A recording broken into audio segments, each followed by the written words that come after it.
অষ্টম শ্ৰেণীৰ ছাত্ৰ ছাত্ৰীসকল, এতিয়া আমি চতুৰ্ভুজৰ পিছৰ অংশটো চাওঁ আহা। কালি আমি শিকিছিলোঁ কৰ্ণ। কৰ্ণ কি আছিলে? সন্নিহিত নোহোৱা দুটা বিন্দুক যেতিয়া আমি সংলগ্ন কৰোঁ, সন্নিহিত মানে লগত লাগি থকা হ'ব নালাগিব। লগত লাগি থকা আঁকিলে সেইকেইডাল বাহু হয়। এতিয়া চোৱা, ইয়াত কেইডাল বাহু আছে? 5ডাল বাহু আছে। গতিকে এইটো এটা কি ভুজ হয়? পঞ্চভুজ। পঞ্চ মানে 5 আৰু ভুজ মানে বাহু। ইয়াৰ কৰ্ণ এৰ লগত ই আৰু বি লাগি আছে, হয়নে? কিন্তু নলগাকৈ আছে কোনকেইটা? ডি আৰু চি। গতিকে আমি কি কৰিব লাগিব?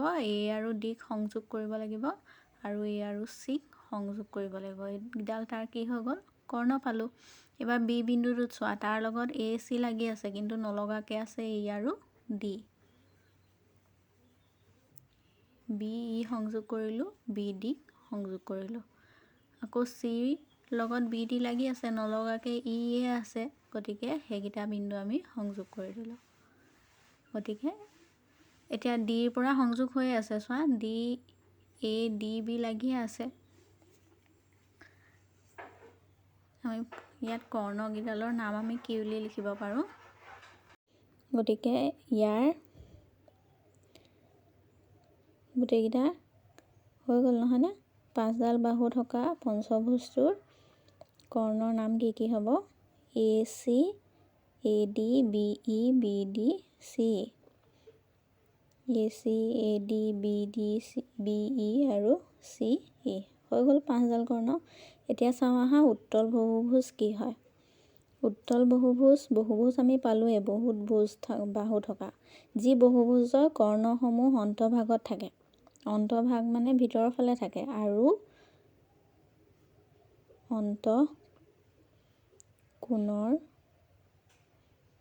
কোণবোৰ কি হয়? 180 ডিগ্ৰীতকৈ সৰু হ'ব লাগিব। ঠিক আছে, এইটো এটা মই আঁকিছোঁ, চোৱা বহুভুজ এটা P Q R S T U নাম দিছোঁ। বাহু কেইডাল আছে ইয়াত? 6ডাল আছে, গতিকে ষড়ভুজ হ'ব। এতিয়া ইয়াত আমি কৰ্ণবোৰ আঁকিম, চোৱা পিৰ পৰা আৰম্ভ কৰিম। পিৰ লগত ইউ কিউ লাগি আছে, নলগাকৈ আছে টি এছ আৰ। টি এছলৈ আনিলোঁ, অকণমান বেকা হৈ গ'ল, তোমালোকে আঁকোতে স্কেল লৈ পোন কৰি আঁকিবা। তাৰপিছতে কিউৰ পৰা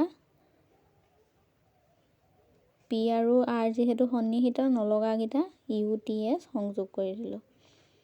আৰৰ পৰা পি লৈ হৈ আছে এডাল, আৰৰ পৰা ইউ হ'ব আৰু আৰৰ পৰা কি হ'ব? টি হ'ব।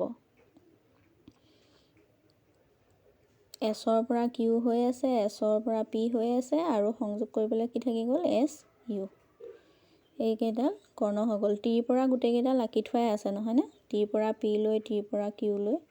নাম কি কি দিলোঁ চোৱা, P R, P S, P T, Q U, Q T, Q S আৰু আৰ পি লিখাই আছিলে, এইটো পি আৰত আছেই। আৰ ইউ লিখি থোৱাই আছে, আৰ টি লিখিলোঁ, তাৰপিছতে এছ ইউ। এছ পি লিখাই আছে, এছ ইউ লিখি দিলোঁ। মুঠতে কেইডাল পালোঁ আমি? 9ডাল। অৱতল বহুভুজ। এতিয়া চাওঁ আহা, অৱতল বহুভুজ উত্তল বহুভুজৰ বিপৰীত।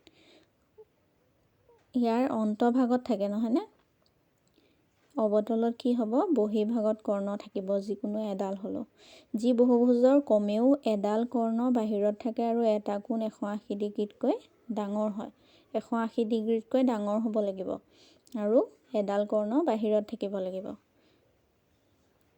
ইয়াৰ উদাহৰণ চাওঁ আহা, এইটো কি আঁকিলোঁ? কেইডাল বাহু আছে চোৱা, 2 3 4 5 6। এইটো এটা ষড়ভুজ নহয়নে?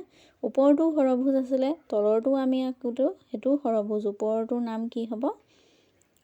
উত্তল ষড়ভুজ আৰু তলত যিটো আমি আঁকিলোঁ সেইটো হ'ল অৱতল ষড়ভুজ।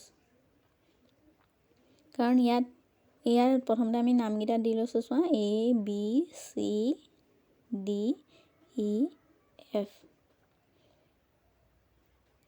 এই কোণটো ডি কোণটো এটা কি হয়? এইটো 180 ডিগ্ৰীতকৈ ডাঙৰ, মানে প্ৰবৃদ্ধ কোণ নহয়নে? গতিকে 180 ডিগ্ৰীতকৈ যিহেতু ডাঙৰ আছে, এইটো এটা অৱতল ষড়ভুজ হয়। ইয়াৰ কৰ্ণ চোৱাচোন, মই অকল ইতহে আঁকি দেখাইছোঁ। ইৰ পৰা কি হ'ব? ডি আৰু এফ লাগি আছে, নলগাকৈ আছে এ বি আৰু চি। এই চি যে কৰ্ণডাল এডাল ক'ত আছে বা বাহিৰত আছে হয়নে? বাকী দুডাল ভিতৰত আছে, কিন্তু ইয়াৰ এডাল কৰ্ণ বাহিৰত আছে। গতিকে এইটো এটা অৱতল বহুভুজ। বহুভুজৰ বহিকোণৰ মুঠ সমষ্টি। অন্তঃকোণ আৰু বহিকোণ আগতে আমি আলোচনা কৰিছিলোঁ। অন্তঃকোণ মানে ভিতৰত থাকে, বহিকোণ বাহিৰত। এইটো চোৱা, ত্ৰিভুজ এটাৰ বাহিৰত আঁকিছোঁ এক্স, ৱাই আৰু জেড। গতিকে এক্স, ৱাই, জেডৰ যোগফল কিমান হ'ব? 360 ডিগ্ৰী। সদায় একেই থাকে। বহুভুজবিলাকৰ বহিকোণৰ কোণকেইটা যোগ কৰিলে সদায় 360 ডিগ্ৰী ওলাব। এইটো এটা চতুৰ্ভুজৰ বহিকোণ। এল এম এন অ' দিছোঁ। এল যোগ এম যোগ এন যোগ অ' কৰিলেও 360 ডিগ্ৰীয়ে হ'ব। তাৰমানে বহুভুজ এটাৰ বহিকোণৰ মুঠ সমষ্টি সদায় কি হয়? লাগিলে ত্ৰিভুজেই হওক, চতুৰ্ভুজেই হওক, পঞ্চভুজেই হওক, 360 ডিগ্ৰীয়ে হ'ব। তিনিওটা কোণ যোগ কৰিলে সদায়, তিনিটাই হওক, চাৰিটাই হওক, মুঠতে যেইটাই হওক 360 ডিগ্ৰী। বহুভুজৰ অন্তঃকোণ, এইবিলাক বহিকোণ বাহিৰৰ ফালে আছে। এতিয়া অন্তঃকোণ মানে ভিতৰৰ ফালে থকাটো কি হ'ব চাওঁ আহা। এইটো এটা ত্ৰিভুজ। ত্ৰিভুজটোৰ ভিতৰৰ ফালে থকা কোণ আঁকিছোঁ এ বি চি। ত্ৰিভুজৰ আগতেও তোমালোকে 7ত পাই আহিছিলা যে তিনিওটা কোণৰ মুঠ সমষ্টি কিমান হয়? 180 ডিগ্ৰী। এতিয়া চতুৰ্ভুজ এটা লৈছোঁ চোৱা। ইয়াৰ কোণ কেইটা আছে? 4টা। ইয়াত আমি ত্ৰিভুজ কেইটাত ভাগ কৰিব পাৰোঁ? 2টা ত্ৰিভুজত ভাগ কৰিব পাৰিম। দুটা ত্ৰিভুজৰ এটাত 180 ডিগ্ৰী হ'লে আনটোতো কি হ'ব? 180 ডিগ্ৰী। মানে মুঠতে কিমান হৈ যাব? এটা চতুৰ্ভুজৰ অন্তঃকোণৰ 360 ডিগ্ৰী। 180 180 যোগ কৰিলে, যদি আমি অন্তঃকোণকেইটা এক্স, ৱাই, জেড আৰু ডব্লিউ লিখোঁ, 4টা কোণ যোগ কৰি দিলে কিমান পাওঁ আমি? 360 ডিগ্ৰী। ইয়াত বাহুৰ সংখ্যা কেইটা আছিলে? বাহু আছিলে 4ডাল, নহয়নে? তেতিয়া আমি ত্ৰিভুজ কেইটা পাইছিলোঁ? বাহু যেতিয়া 4ডাল আছিলে, ত্ৰিভুজৰ সংখ্যা সমান কেইটা পালোঁ আমি? 2টা। 2টা কমি গ'ল। 4ৰ পৰা 2 বিয়োগ কৰিলে আমি 2 পাম। ঠিক তেনেকৈ এইটো এটা মই কি আঁকিলোঁ? পঞ্চভুজ, নহয়নে? ইয়াত ত্ৰিভুজ আমি কেইটা পাম বাৰু? 3টা ত্ৰিভুজ পাম। এটাত 180 ডিগ্ৰীকৈ 3টা 180 ডিগ্ৰী যোগ কৰিব লাগিব। 180, 180 আৰু 180। এই তিনিওটা 180 ডিগ্ৰী। বাহুৰ সংখ্যা 5টা আছিলে, নহয়নে? ত্ৰিভুজৰ সংখ্যা 3ডাল। কি হৈ গ'ল? 2ডাল কমি গ'ল। 5ৰ পৰা 2 কমি গ'লে ত্ৰিভুজ কিমানটা পাম আমি? অন্তঃকোণৰ সমষ্টি 3টা ত্ৰিভুজ আছিলে, 180 3বাৰ। কিমান পাম আমি? 540 ডিগ্ৰী পাম। এবাৰ অন্য এটা উদাহৰণ চাওঁ আহা। এবাৰ ষড়ভুজ এটা লৈছোঁ। 6ডাল বাহু। ইয়াত কেইটা ত্ৰিভুজ পালোঁ আমি চোৱা। 6ডাল বাহু থাকোঁতে 4টা ত্ৰিভুজ পালোঁ। 180 ডিগ্ৰীকৈ কেইটা আছে? 4টা। তেতিয়াহ'লে বাহুৰ সংখ্যা কেইডাল আছিলে? 6ডাল। ত্ৰিভুজৰ সংখ্যা 2 কমি গ'ল। 6ৰ পৰা 2 বিয়োগ কৰি দিলে 4টা হৈ গ'ল। 180 ডিগ্ৰী কেইটা যোগ কৰিব লাগিব আমি? 4টা। মানে 6 বিয়োগ 2ৰ লগত 180টো পূৰণ কৰি দিলে হ'ল। ইয়াত 3টা আছিলে, হয়নে? 180 ডিগ্ৰী 5ৰ পৰা 2 বিয়োগ কৰি তাৰ লগত 180 পূৰণ। 3 পূৰণ 180, 540। উত্তৰ একেটাই পালোঁ। এতিয়া চোৱা, 6ৰ পৰা 2 বিয়োগ কৰিলে 4 হ'ব। 4ৰ লগত 180 পূৰণ কিমান পাম আমি? 8 4 গুণ 32, 3 720 ডিগ্ৰী। মানে এটা ষড়ভুজৰ অন্তঃকোণৰ সমষ্টি 720। গতিকে nটা বাহুৰ মুঠ কোণৰ সমষ্টি কি হ'ব? nটা বাহু। তাতকৈ 2 কমি যায়, তাৰ লগত 180 পূৰণ কৰিব লাগে।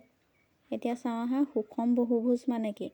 সুষম বহুভুজ মানে হৈছে যি বহুভুজৰ প্ৰতিটো কোণ আৰু প্ৰতিডাল বাহু সমান থাকে। প্ৰতিটো কোণেই সমান হ'ব লাগিব, প্ৰতিডাল বাহুৱে সমান হ'ব লাগিব।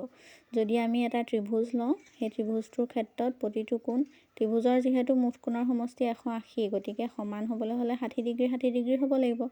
আৰু প্ৰত্যেকডাল বাহুৱে সমান। এ বি চি ত্ৰিভুজৰ এইফালে 4 চেণ্টিমিটাৰ হ'লে ইয়াতো 4 চেণ্টিমিটাৰ আৰু ইয়াতো 4 চেণ্টিমিটাৰে হ'ব লাগিব।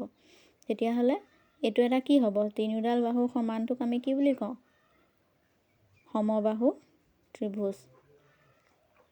এইটো এটা হৈ যাব সমবাহু ত্ৰিভুজ। সমবাহু ত্ৰিভুজটো এটা সুষম ত্ৰিভুজ হয়।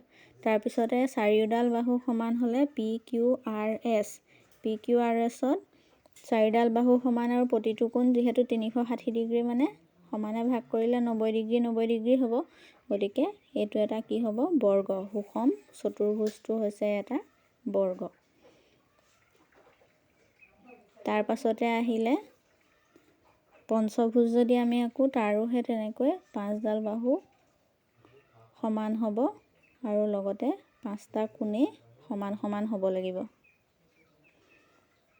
এইটো এটা হৈ যাব সুষম পঞ্চভুজ